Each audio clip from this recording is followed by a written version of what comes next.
I'm going to back this up to give us a little bit more space. And I think we're going to be good. All right.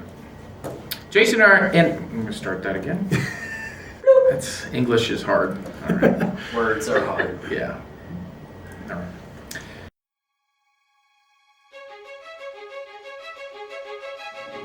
Check Complete, a referee podcast, is an educational resource for referees by referees, designed to connect and develop soccer officials of all ages and skill levels to better serve the game both on and off the field.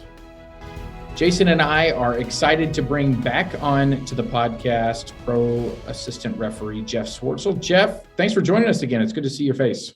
Yeah, thanks for having me back. I'd love to be a part of this. I really enjoyed episode 3. Corey Rockwell is a legend in our game, so I'm glad to see you guys got a chance to speak with him. Yeah, you got big shoes to fill here, Jeff. Yeah, no question.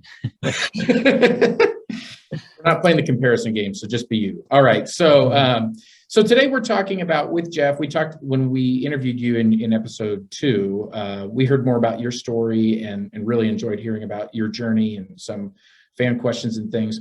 And as we mentioned, we're going to bring Jeff back, and we did. And we're going to have you kind of stick around the podcast even more as we move forward and talk about some things that even people had brought up in audience questions that Jeff would have some expertise on. And so tonight's concept is talking about AR involvement in penalty area incidents. So this is one of those, especially for those of us that are working games fairly consistently without communication devices, where we struggle to know, and I have this conversation a lot with brand new referees for other reasons, right? Sometimes it's based on like referees aren't doing their job. How do I get involved? We're not going to go down that road necessarily, but more so, how do we communicate? How do we work together to get the decisions right? And we're not just going to be talking about, and Jeff's going to run with this and give us some great thoughts to work from. We're not just going to be talking about just penalty kicks.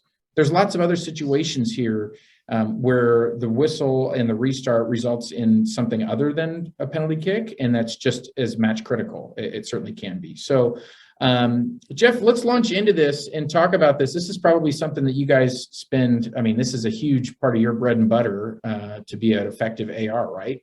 Yeah, you've got it. Look, the reality is I can be a pretty average official between the 18s, but when we get into that penalty area, we have to be correct. Our paychecks depend on whether we're correct in that area of the field in both directions. The giving of a penalty kick has very significant consequence, and also giving free kicks coming out, might stop attacks. So, we have to be accurate there. We spend a lot of time reviewing penalty area incidents and understanding when to get involved and how to get involved when necessary. Yeah, absolutely. So let's just, I'm not sure exactly where we talked about this, but let's go ahead and just launch into it, Jeff, and run with this in the direction, and Jason and I will listen and lob in softball questions if they arise. So. Sure. Great. When I think about penalty area incidents, I start with the laws of the game, and the laws of the game tell us 2 times or 2 reasons that the assistant referee would get involved. The first is when something happens out of the view of the official, the referee. And the second is when it's consistent with what he or she would call, and would they call that had they seen it. So that line of thinking carries from the field into the penalty area, that we're really looking for things that are out of the view and consistent with what they would call. We know that there's a different threshold for what's a foul at midfield than what is in the penalty area. So we really need to be in tune with what a referee would call and award for a penalty kick, and also what they would award for foul coming out. And that's really where it starts for me. It's just the basic laws of the game. When I took some notes for this, I divided fouls into 3 categories. There's one where the assistant referee is the most credible person on the field. These are things that, are in close proximity to them. This is an example of like the handball with the goal line side hand, where the referee will never be able to see. Or it could be, inside or outside decision of a penalty kick at the top of the penalty area. In all of these situations, the assistant referee has that unique view that only he or she can see. And we would really expect, the stadium would expect the assistant referee to be making those decisions. So that's category number 1. Category number 2 would be the bulk of the rest of the decisions. You likely can see most of what's going on in the penalty area at all times, and you probably have a pretty good opinion on what's a foul and what's not.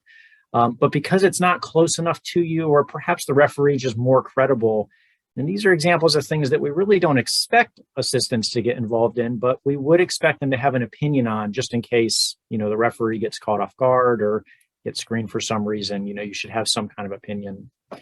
And the last category are things that are truly save the day moments. Those things that everybody in the stadium sees, no matter whether it's close to you or far away, that absolutely have to be called.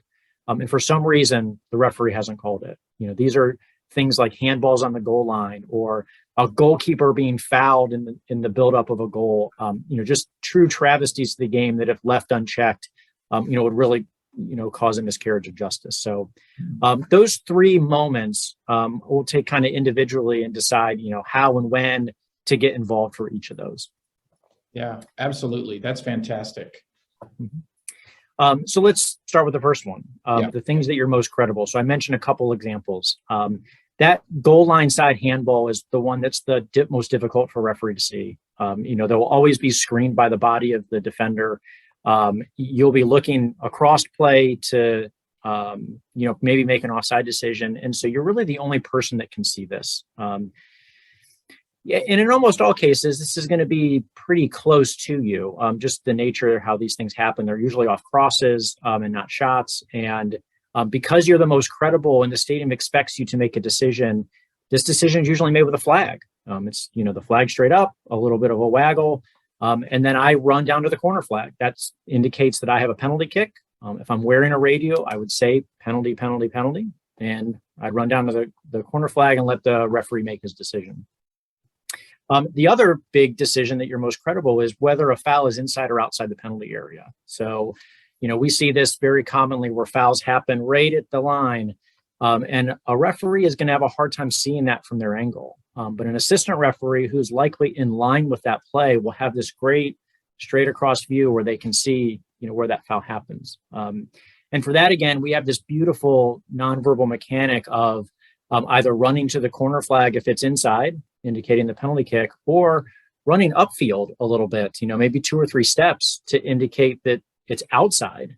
And what we see a lot happen is a referee might get tunneled and they might make a decision. And if, they've called a penalty kick and you don't have a penalty kick, well, they won't see you standing down at the goal line. And it'll be a great way for you to get their attention eventually that it was outside.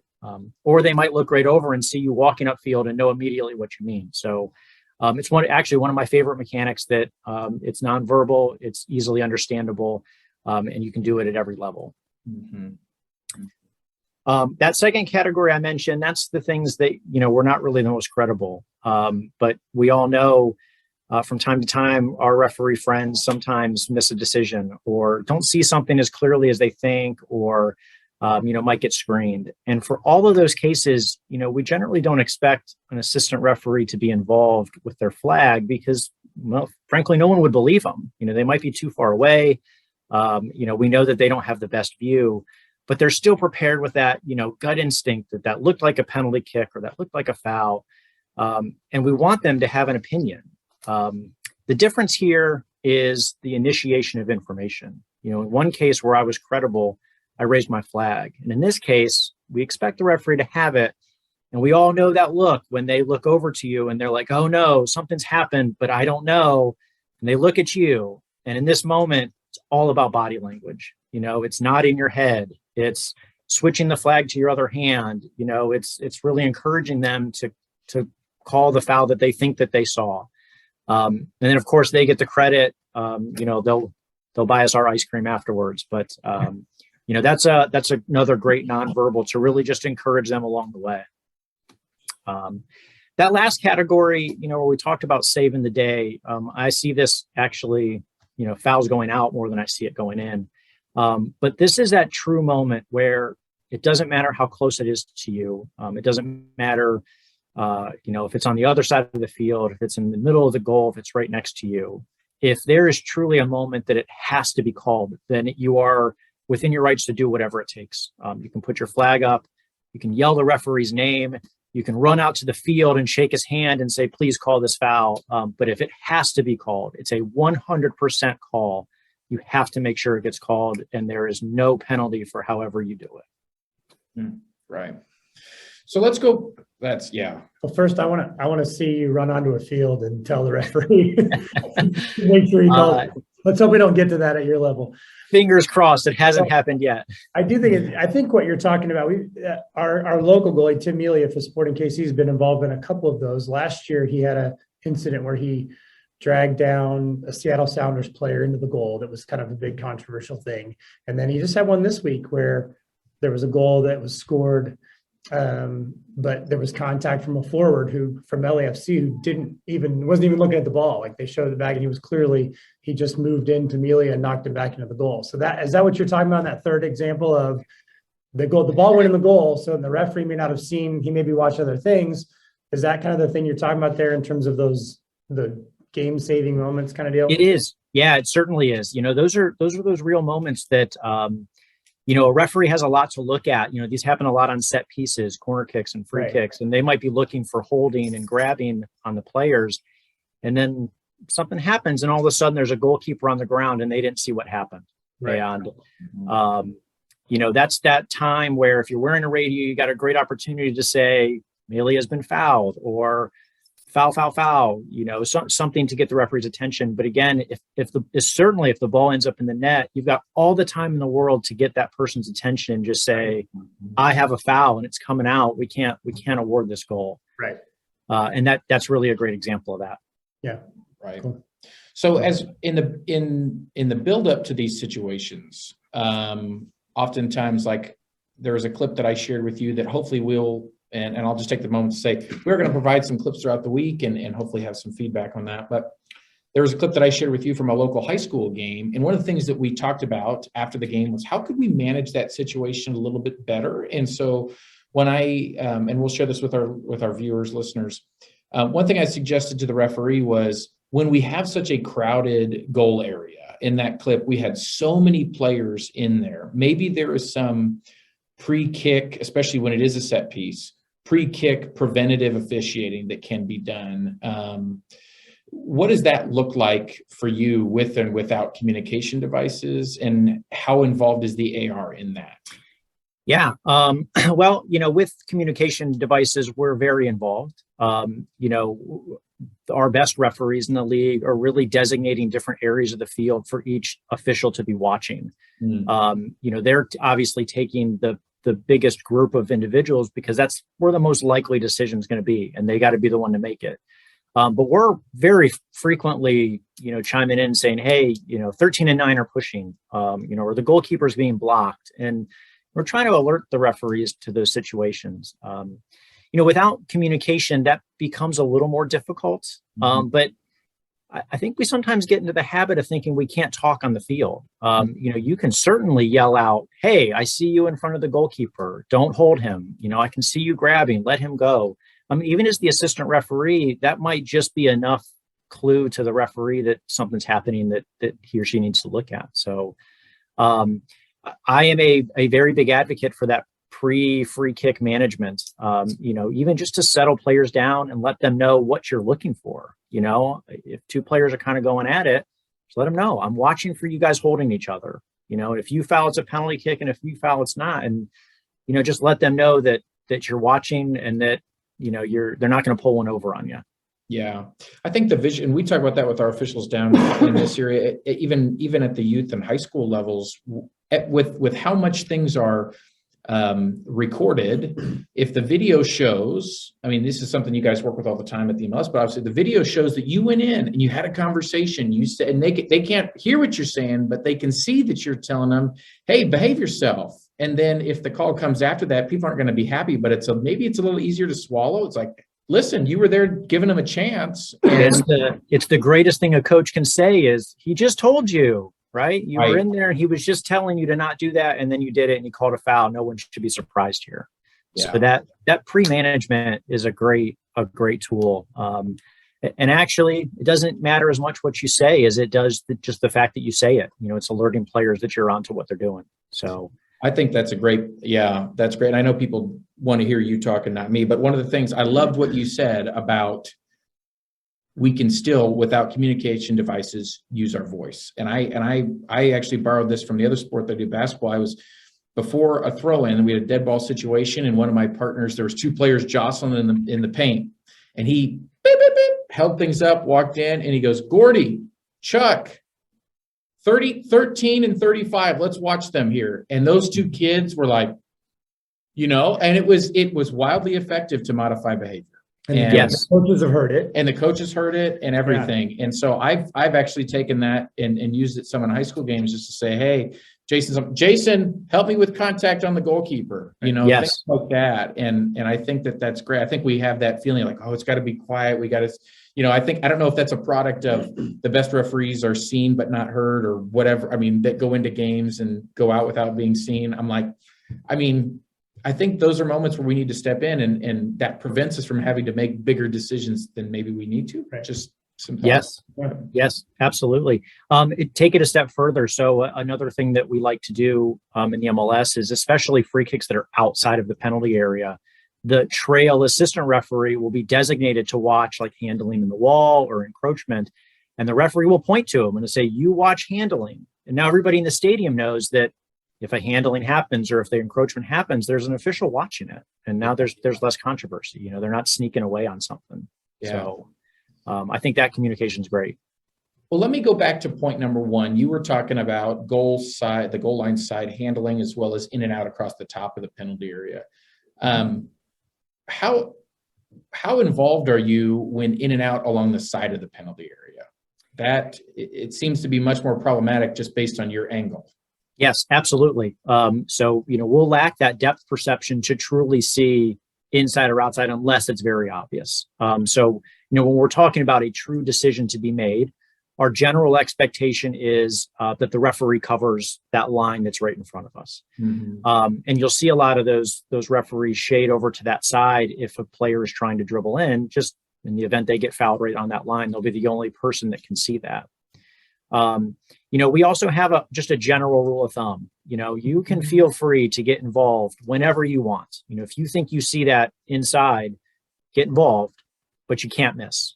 The penalty area is too important. So, there's a very high ownership of, who is credible and knowing what even if you think it's in, you have to have that little doubt in your mind of, I think that's in, but I don't have a great angle and the referee does. So I have to defer to my friend to cover that decision for me. Right. So talk to us a little bit about what this conversation sounds like in an MLS referee pregame. Sure. Yeah. So, if you sat in on an MLS pregame, 90% of what we talk about is communication and how we're going to communicate in these big moments. We obviously have the luxury of a radio system. Sure. And in most cases, electronic flags. And so we're really working through, if it's my decision, what's it going to sound like? When am I going to say it? How am I going to say it? And what do I expect back from you? So for those cases where I said it's my decision, here are the words I use. I say penalty, penalty, penalty. I would also use a flag. I would buzz you at the same time. And I would expect you to just trust me and call at that point. The referee, when it's his responsibility, if he doesn't know, he might ask, help, help, help. And I'll chime in with my response. So through just the nuances of how each person communicates with each other and what they expect to hear in not just penalty area situations, but all situations. What are we going to hear for stoppage time and for subs and for offside and for regular fouls, for misconduct. So like I said, 90% is communication. And for penalty area incidents, for sure, we don't want, any confusion for what you mean, to come across. Right. Absolutely. And on the communication piece, one of the things we talk about in our entry-level clinics and recertifications with referees, not just with this situation, but with all things, we'll say, well, go talk to the player or just go have the conversation with your referee. I don't think we always clearly outline, how does that, give us the soundbite of how that's supposed to sound. So if let's say we have a goal, that you have a problem with how there was something in the build-up. There's contact on the goalkeeper, like we talked about, or something like that.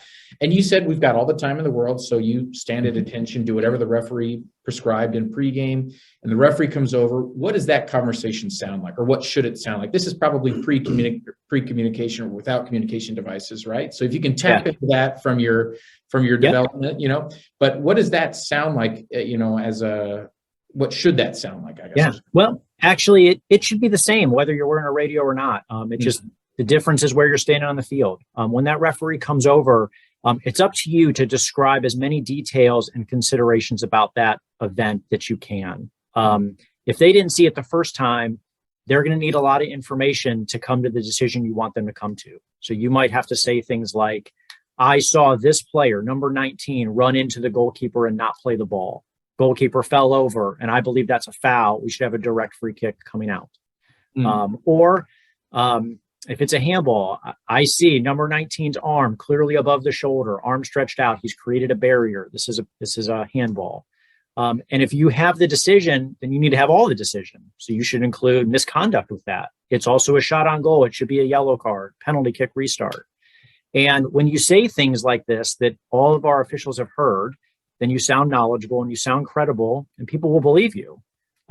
If you say things like, I think it hit the arm, I think he ran into the player, you're not instilling a lot of confidence with your teammate to make this huge decision you want them to make. So, be factual, use your considerations, use the laws of the game to describe the incident that you saw and how you came to your decision. Yeah. Okay. And that's true all over the field. If you see a yellow card, you should be saying things like, I saw cleats to the ankle. I saw moderate speed. I saw no chance to play the ball. I came up with reckless tackle. And they'll hear those words and they'll fit with what they saw, and they may support you or may not. Absolutely. That's awesome. That is great. We're gonna probably wrap up here, but if you're listening to this or watching this episode and there's more things that this triggers in your mind, questions you might have or comments or a need for further explanation, please reach out to us you can just email mine, gordy@checkcompletepodcast.com, or you can reach out and slide into our DMs. That's what kids say, right? That's sure. That's a cool thing. I teach 7th graders. I think they say that still. I think so, yeah. So reach out to us on one of our social media channels. We can connect. Jeff is willing to answer questions as well. He's a great resource for us and for you. So Jeff, thanks so much for your time. I guess I'll give you space if there's any other parting words of wisdom. Like I said, you won't be able to sleep tonight if you don't get this off your chest. That's there. I'll finish like I started. The most important decisions we make are inside the penalty area. So these are the moments that require our maximum work rate, our maximum attention, our maximum effort to make sure we have fought for every inch to make the right decision. So, get these right, the rest will take care of themselves. Awesome. Jeff, thank you so much. Thanks, We appreciate you.